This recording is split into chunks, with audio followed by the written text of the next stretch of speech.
Bonjour à tous. Alors aujourd'hui, je vous propose le baccalauréat général, donc spécialité maths 2021, et on est dans le sujet numéro 2. Exercice 2, on est sur les suites. Alors là, on a un exercice qui est sur 6 points, d'accord? Donc vraiment, il y a des choses à faire. Les suites qu'on va étudier ici, alors c'est des suites qui sont dépendantes l'une de l'autre. Vous voyez, un plus 1, c'est un plus Vn, et Vn plus 1, c'est 2un plus Vn. Voilà, et on va étudier ces deux suites à travers pas mal de questions. Il n'y a pas de grandes difficultés, vous allez voir, il y a un peu de tout. Ici, croissance d'une suite, donc ici, minoration, encadrement, limite. Après, on étudie une autre suite Rn, c'est Vn sur Un. Voilà, quelques questions, un encadrement, donc on sent poindre le théorème des gendarmes, certainement. Et ensuite, limite de cette suite, et un petit programme en Python. D'accord, bon, un petit programme vraiment. On regardera tout ça en détail. Donc on est parti. Regardons bien le texte. On a donc deux suites UN et Vn. On vous donne U0, V0, les deux valent 1. UN plus 1, c'est UN plus Vn. Vn plus 1, c'est 2 UN plus Vn. Et dans la suite de l'exercice, donc on admet que les suites UN et Vn sont strictement positives. Alors est-ce qu'on aurait pu le montrer? Ben oui, par une récurrence ici. Effectivement, on rend donc n égale 0, on rend 0, bien effectivement U0 et V0, donc U0 est strictement positif, puisqu'il vaut 1, V0 est strictement positif. Donc c'est OK. Alors l'hérédité, bon, on ne va pas rédiger là, mais on suppose, hypothèse de récurrence. Donc supposons UN strictement positif pour un certain n, et Vn aussi, d'accord? En fait, on travaille les deux suites en même temps. On va montrer directement que UN et Vn sont strictement positives. Ici, notre hypothèse de récurrence, quel est notre but pour atteindre l'hérédité? C'est que UN plus 1 doit être strictement positif, Vn plus 1 est strictement positif. Et ça, c'est assez simple parce que Un plus 1, c'est Un plus Vn. Et votre hypothèse de récurrence, eh bien, vous voyez, c'est Un strictement positif, Vn strictement positif. Donc si vous mettez ça là, vous voyez bien que Un plus 1 sera une somme de deux termes strictement positifs, donc strictement positif. Pour Vn plus 1, c'est 2 fois Un qui est strictement positif. Vous rajoutez Vn qui est strictement positif. Donc, avec notre hypothèse de récurrence, effectivement, on arrive assez rapidement à notre but. Donc, vous voyez, par récurrence, initialisé, donc vrai au rang n égale 0, héréditaire, donc la propriété est tout le temps vraie. Donc, nos suites sont bien des suites strictement positives. Première question, calculer U1 et V1. Alors, vous voyez, j'ai fait des petits découpages ici. UN plus 1, c'est UN plus Vn. Donc, pour avoir U1 à gauche, il faut que je prenne n égale 0. D'accord? Donc, pour n égale 0, cette relation, elle me donne donc U1 est égal à U0 plus V0, qui valent tous les deux 1. Donc, U1 vaut 2. Pareil, pour calculer V1, dans la deuxième relation, je remplace n par 0. J'obtiens V1 égale 2 fois U0 plus V0. Donc 2 fois 1, 2, plus 1, 3. J'obtiens donc 3. Deuxième question. Démontrer que la suite Vn est strictement croissante en déduire que Vn pour tout n est supérieur ou égal à 1. Alors pour ça, on va avoir besoin de la relation qui définit donc Vn. C'est cette relation-là. Et il va falloir trouver le signe de Vn plus 1 moins Vn. Donc pour tout n appartenant à n, on va donc essayer de voir Vn plus 1 moins Vn. Ça me fait donc 2 fois Un plus Vn moins Vn. Les Vn s'annulent, il me reste 2 Un. Or, quel que soit n antinaturel, Un est strictement positive. Ça, c'est le texte. Les suites, je le rappelle, sont strictement positives. Donc, ça veut dire que tous leurs termes sont positifs. Et donc, Vn plus 1 moins Vn est strictement positif.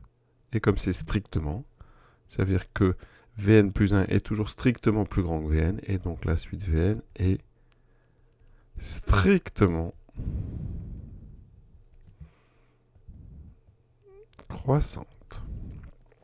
Maintenant, on vous demande d'en déduire donc que Vn est toujours supérieur ou égal à 1. Alors dans une suite strictement croissante, les termes sont croissants strictement. Ça veut dire que pour tout n appartenant donc à n,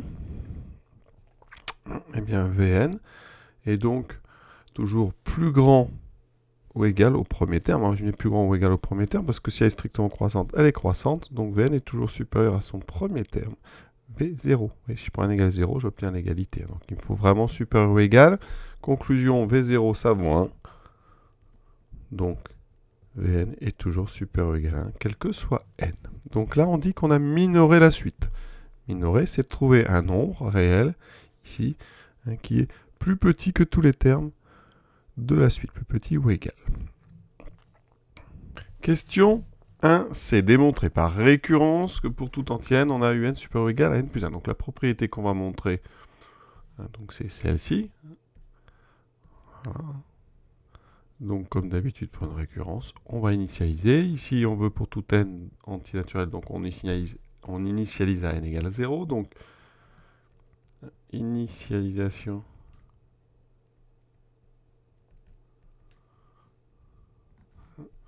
Donc, pour n égale 0, qu'est-ce que ça donne? U0 est égal à 1.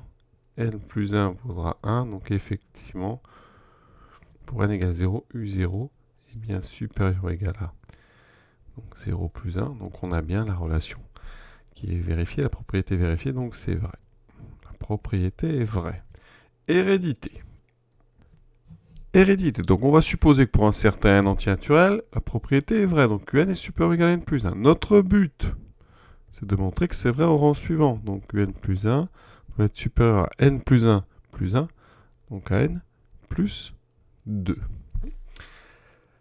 Ici, on va donc se servir de la relation qui caractérise un plus 1. Donc c'est un plus 1 égale un plus vn. Donc on va partir de là. Un plus 1, on sait que c'est donc un plus vn.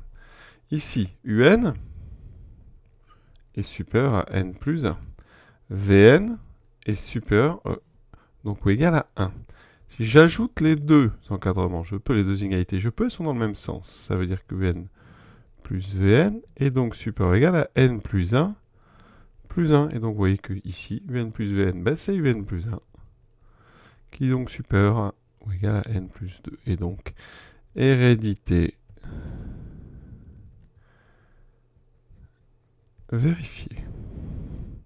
On écrit la conclusion. La propriété est vraie pour n égale 0. Elle est héréditaire. Elle est donc vraie pour tout n entier naturel. Question 1D. On déduire la limite. Alors, qu'est-ce qu'on vient de faire? On sait donc que pour tout n appartenant à n, un est supérieur ou égal à n plus 1.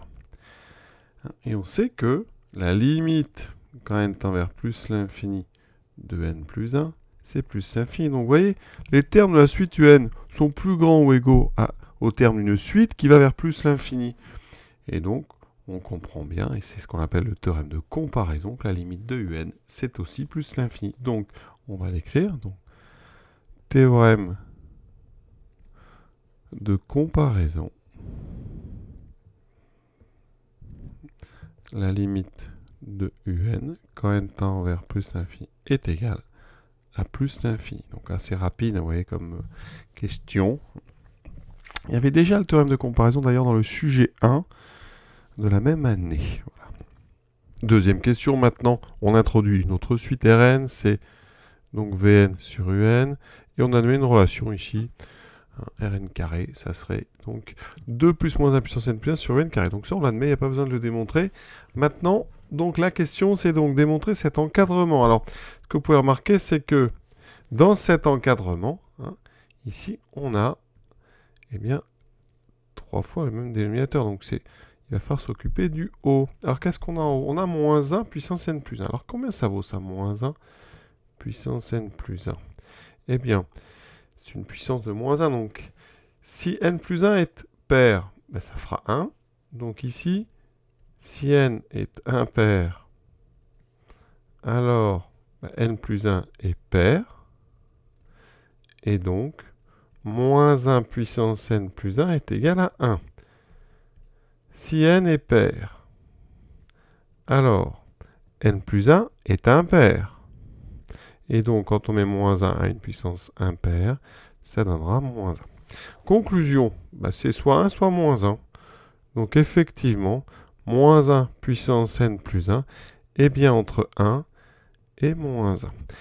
Or, on va diviser par un carré. Un est strictement positif. Donc, effectivement, un carré est strictement positif. Ça ne peut pas faire 0. Et comme c'est un carré, c'est positif. Conclusion, on peut diviser. Ça veut dire que moins 1. Donc, ça, on l'écrit donc moins 1 sur n carré. Et donc, 1 fort égal à moins 1 puissance n plus 1 sur un carré, qui est inférieur à 1 sur un carré. Alors ça, c'est des choses qu'on fait assez souvent, à encadrer moins 1 puissance n'importe quoi entre moins 1 et 1. Donc très classique à retenir. C'est une question qui n'est pas difficile, mais qui peut perturber finalement à cause des un carrés qui ici sont juste là pour le décor. Parce qu'ils sont strictement positifs. On continue. On déduire maintenant la limite de moins 1 puissance n plus 1 sur n carré. Alors on va utiliser évidemment l'encadrement. Je vous rappelle que la limite de un, on a montré que c'était plus l'infini. Donc ici, on a la limite de moins 1 sur un carré. Ça sera donc 0, parce que n carré, ça tend vers plus l'infini aussi. Donc, en inversant, ça fait 0. La limite de 1 sur n carré, ça fait 0. Et donc, vous avez un théorème ici d'encadrement, autrement appelé théorème des gendarmes. Donc, théorème des gendarmes. On en déduit que donc, la limite de moins 1 puissance n plus 1, qui est entre moins 1 sur n carré et 1 sur n carré, ça aura la même limite. Et donc, ça sera 0. Donc voilà, c'est simple, théorème des gendarmes. Alors vous voyez que dans le sujet, on a utilisé le théorème des comparaisons, théorème des gendarmes. Il y avait aussi ça dans le sujet, un autre sujet, le sujet numéro 1. Donc on retrouve quand même les mêmes démonstrations. Question C, alors vraiment très guidé là. Vous voyez, dans Rn carré, on va reprendre. On a une somme, on a 2 plus un terme ici. On vient de montrer que ce terme tend vers 0. Donc, d'après ce qu'on vient de faire, d'après la question B, la limite, donc, quand n tend vers plus l'infini, donc de 2 plus moins 1 puissance n plus 1 sur un carré, c'est donc égal à 2 plus 0, donc ça fait 2. Donc, la limite, quand n tend vers plus l'infini de Rn carré, c'est donc 2. Or, Un est strictement positif, Vn est strictement positif, ça c'est important. Ça veut dire que Rn est strictement positif, d'accord, pour tout n. C'est aussi une suite donc strictement positive. Et ça c'est important parce que quand Rn carré tend vers 2, Rn, pourrait ne pas tendre vers racine de 2, parce qu'il pourrait y avoir une partie qui va vers racine de 2, une partie qui va vers moins racine de 2, ou tout qui va vers moins racine de 2 pour n, donc il faut vraiment justifier le signe. Donc comme Rn est positive, forcément, donc, la limite de Rn, c'est effectivement racine de 2. C'est très très important vraiment que vous indiquiez ici donc, que Rn est une suite à terme positive. Petit exemple, juste pour vous montrer un petit peu l'importance du signe. Imaginez une suite qui serait donc, alors je vais pas prendre la même lettre, je prends une suite Tn qui serait moins 1 puissance n racine de 2. Qu'est-ce qui se passe? Si n est pair, moins 1 puissance n vaut 1, donc Tn vaut racine de 2.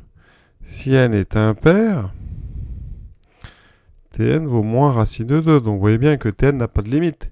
La moitié des termes, il y a une sous-suite des termes pairs de rang pair qui tend vers racine de 2, et qui vaut même tout racine de 2, et les termes de rang impair, c'est moins racine de 2. Pourtant, quand je mets au carré, mais qu'est-ce qui se passe? Tn au carré, moins 1 puissance n au carré, ça fait toujours 1, donc ça vaut 2.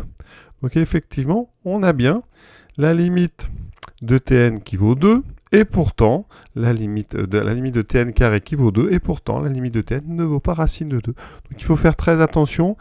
C'est pour ça que mon argument, ici, je pense que l'argument vraiment important, c'est de rappeler, même de le dire, parce qu'on ne l'a pas encore dit, de bien préciser que Rn est une suite à terme strictement positif. Question suivante. Démontrer que pour tout entier naturel n, Rn plus 1 égale 2 plus Rn sur 1 plus Rn. Alors, ici, attention à ne pas se lancer tout de suite dans une récurrence. Comme il n'y a pas marqué récurrence, on va regarder un petit peu. Donc, ici, alors comment faire? On va regarder. Donc, pour tout n appartenant à n, moi, je vous conseille de regarder 2 plus Rn sur 1 plus Rn. Et puis, on va voir un petit peu ce que ça donne. Alors, 2 plus Rn, ça fait 2 plus... Alors, je vais prendre la relation ici qui est en jaune. 2 plus Vn sur Un, sur 1 plus Vn sur Un. On met en même dénominateur en haut et en bas. Donc on aura tout sur Un. En haut, j'ai donc 2 Un plus Vn. Et en bas, j'ai donc Un plus Vn sur Un. Alors, déjà, vous pouvez remarquer que 2 Un plus Vn, si on regarde en vert là-haut, c'est Vn plus 1. Donc ici, j'ai Vn plus 1 sur Un. Ici, Un plus Vn en vert, c'est celle du haut, c'est Un plus 1. Voilà, on y est presque. J'ai un quotient ici de 2 quotients. Donc, quand on divise par un quotient, on multiplie par son inverse. Donc, Vn plus 1 sur Un multiplié par Un sur, donc, ici, Un plus 1. On simplifie par Un. Il me reste Vn plus 1 sur donc Un plus 1. Et ça, eh bien, c'est Rn plus 1. Donc, c'est ce qu'il fallait démontrer. Pour tout n, c'est donc vrai. Autre façon de voir les choses. Ici, Rn plus 1, c'est Vn plus 1 sur Un. Voilà. Et là, vous voyez Vn plus 1, vous regardez le texte. C'est 2Un plus Vn sur Un plus Vn. Alors, ce qu'on peut remarquer, c'est qu'en haut et en bas, on a presque la même chose. Donc, je vais séparer le 2Un. Voilà. Vous mettez Un plus Vn sur Un plus N. Alors, c'est moins évident à faire, ce raisonnement, mais on peut le trouver, voilà. On simplifie en deux fractions. Ça fait Un sur Un plus Vn plus Un plus Vn sur Un plus Vn. D'accord, là, on va simplifier. Donc, il me reste ici Un sur Un plus Vn plus 1. Et là, je vais factoriser par Un en bas. Ça fait donc Un facteur de 1 plus Vn sur Un. Voilà, plus 1. On simplifie, il me reste 1 sur 1 plus Vn sur N, c'est Rn. Et on est revenu à Rn, vous voyez. Donc après, alors c'est vraiment pas comme ça qu'il fallait faire, parce que vous voyez que c'est un peu plus long, mais c'est comme ça qu'on peut trouver. Vous voyez là, je ne pars pas de ce que je veux montrer, je vais le trouver tout seul. Et donc ici, je mets au même dénominateur, j'aurai donc 1 plus Rn sur 1 plus Rn, et donc ça me fait 2 plus Rn sur 1 plus Rn. Ça, c'est pour ceux qui se demandent un petit peu comment on pourrait trouver la relation, vous voyez, en faisant comme ça, on la trouve. C'est juste un travail sur les mises au même dénominateur et donc les quotients. On passe à la dernière question et notre programme écrit en langage Python. Alors, je vais vous montrer un petit peu, on va le taper, ce programme, on va le faire tourner et je vais vous expliquer un petit peu chaque instruction. Alors, la question en elle-même n'est pas très difficile, on précise pas mal de choses d'ailleurs. Donc, vous avez un programme. Ici, on rappelle que abs, c'est la valeur absolue. SQRT, donc square root, c'est la racine carrée. Et quand on met deux petites étoiles comme ça, eh bien, c'est la puissance, l'exposant plutôt. Donc 10 exposant moins 4. Voilà, donc on vous le dit, il n'y a pas de souci. Et on vous dit que la valeur envoyée par ce programme est 5. À quoi correspond-elle? Donc, on va expliquer un petit peu deux choses. D'abord, dans le cadre du sujet, qu'est-ce que c'est que ça? Et ensuite, il faut aussi que je vous explique un peu les différents points importants de ce programme.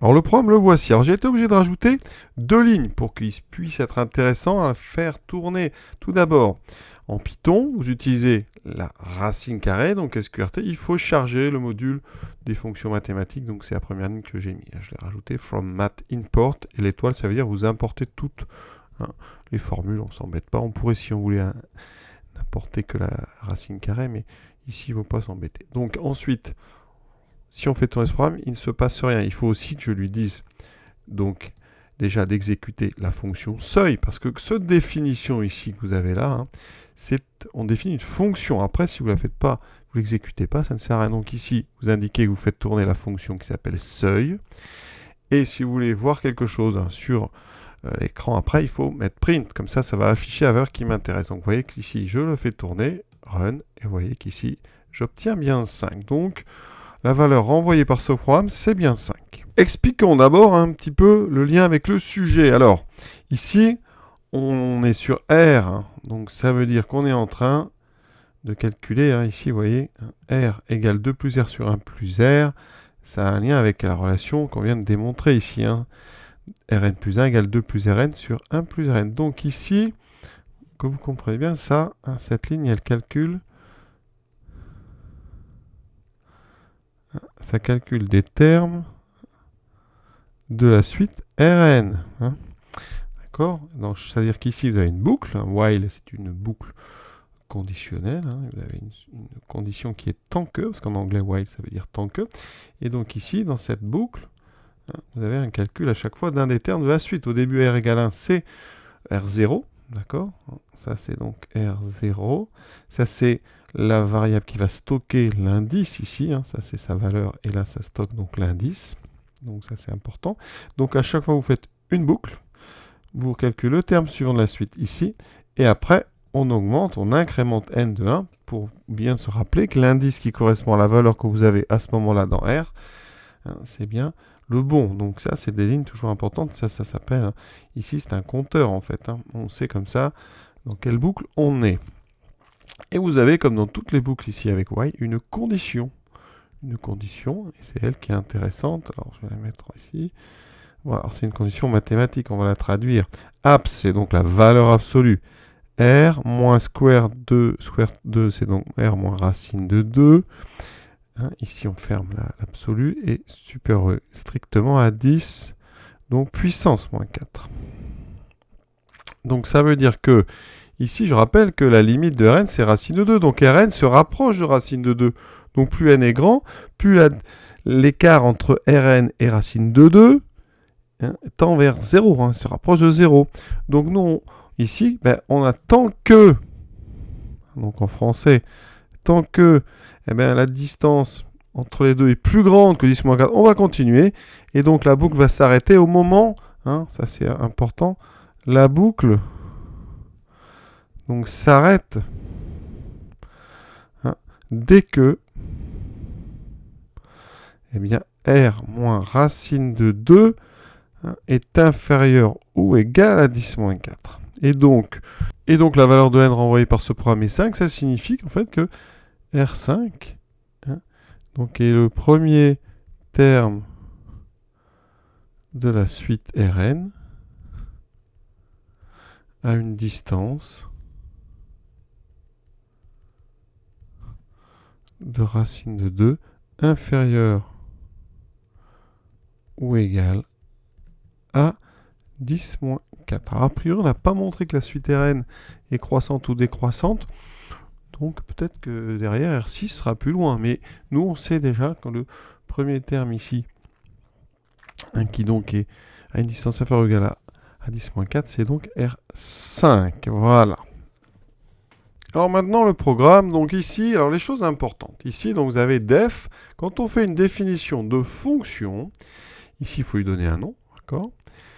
On peut mettre ou pas des paramètres, ça veut dire qu'ici, si vous voulez, je vais même améliorer ces petits programmes. Donc, ici, on va mettre un n, alors il y a déjà un n dans le texte, donc on va mettre p, et ici, on va mettre puissance moins p, voilà. Ça veut dire qu'ici, eh bien, quand je vais exécuter, si je mets par exemple 5, eh bien, je vais trouver le premier terme qui est à une distance inférieure ou égale à 10 moins 5, vous voyez. Donc j'ai fait une fonction avec ici un paramètre. Et donc quand je l'exécute, cette fois-ci, il faut aller jusqu'à 7. C'est-à-dire que c'est R7, le premier terme, qui a une distance inférieure ou égale à 10 moins 5. Et l'avantage d'un programme comme ça, eh bien, c'est qu'ici, ben, on peut mettre un 8, et comme ça, on peut voilà, trouver le premier terme qui a une distance inférieure à 10 moins 8. Vous voyez, il faut aller jusqu'à 11, etc. Donc, les fonctions, on met ou pas ici quelque chose. Hein. Si vous ne mettez pas, évidemment, là, on est obligé de fixer le 4. Voilà. Et on trouve effectivement ouais, 5. Alors, les commentaires. Quand on fait une fonction ici, hein, il faut 2 points, toujours. Hein. Tout ici doit être hein, vous voyez, à la même ligne. On parle d'incrémentation. Hein. dès que vous faites une structure conditionnelle, vous devez décaler. Donc les 2 points. Une fonction, ça finit parce qu'il faut que ça renvoie quand même une valeur. Donc ici, on met return et ça renverra la valeur de n. Alors n est calculé à l'intérieur d'une deuxième ici structure, une structure ici conditionnelle. Donc while, ça veut dire tant que cette condition est respectée, on va continuer à tourner. D'accord? Et voilà pourquoi ça va s'arrêter quand cette condition n'est plus respectée, donc quand c'est inférieur ou égal à 10-4. Voilà. À l'intérieur 2 lignes, j'en ai déjà parlé classique, calcul du terme suivant de la suite et calcul donc de l'indice suivant. Et après, alors, si on veut l'exécuter, eh bien, il faut effectivement mettre print et seuil pour voir quelque chose. Si vous ne mettez pas print, le programme tourne, regardez, mais on ne voit rien. On ne sait pas trop ce qu'il a fait. Donc voilà, c'est juste ça pour matérialiser un petit peu le résultat de ce programme Python. Et ben voilà, je pense qu'on a tout regardé. Et donc, on va pouvoir s'arrêter là, en espérant que j'ai d'avoir été complet, vraiment. Et je vous souhaite une bonne fin de journée à tous et à très bientôt.